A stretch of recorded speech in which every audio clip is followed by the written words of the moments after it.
السلام علیکم ملګرو، ښاد اوسئ، اباد اوسئ، تحیات سوکالي مو نصیب شه. بس یو خبره مې ذهن له راغله ما چې د ملګرو سره یې شریکه کړمه. خبره داسې ده که نه چې لکه څنګه چې په یو کور کې پلار د بچو سره، بچي د پلار سره، دغه شانتې د کور ټول وروڼه هغه د یو بل سره مینه محبت کوي او مور و پلار په بچو باندې د سر سوری وي او بچي د مور و پلار فرمان بردار وي. دغه شانتې چې والدین د بچو ښه تربیت وکړي او دا کور څومره په اتفاق کې وي، نو دغه کور چې دی دغه تل خوشحاله وي، کامیاب وي او د کلي خلک هم هغوی ته په تمه وي، په ننداره وي. قدرمنو، دغه شانتې مثال د وطن دی.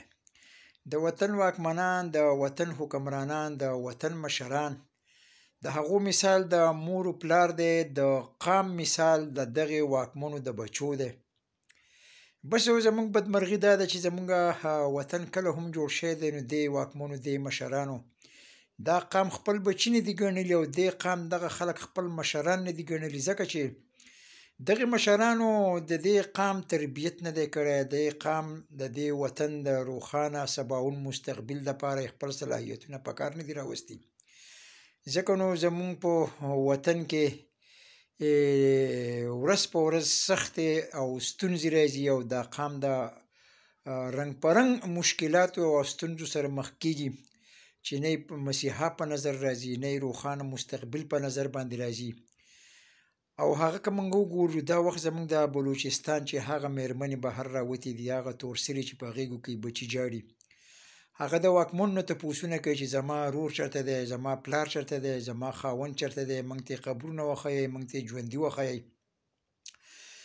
دغه واکمن د هغوی نه د جواب دی، نه یې د تپوس دی، نه یې د پوښتنې دی، الټا په دغې زنانو ظلم زیاتی کېږي، د هغو د حیا څادرې تار تار کړلې. د هغې وجه هم دغه ده چې د دې وطن مشرانو دې قام ته د قام په نظر نه دي کتلي، د دې قام د سوالونو د جوابونو هڅه یې نه ده کړې. کله چې د دې مشرانو نه قام تپوس کوي، نو هغه دا خپل توهین ګڼي. الان کې ریاست چې دی، نو هغه قام ته جوابدیږي چې هغه دوی له جواب ورکړي او د دوی په سر باندې سوری شي. صرف دعاګانې کولی شو چې رب ذوالجلال دې خصوصي رحم زموږ په دې وطن باندې وکړي. که د دې مشرانو په وجه باندې شوه، نو نه د دې وطن سره روښانه مستقبل په نظر راځي، نه د دې قام مسیحا شته، نه یې درمان شته. په لوی الله مو سپارم، د خپل ځان خیال ساتئ. سلام علیکم ورحمة الله وبرکاته.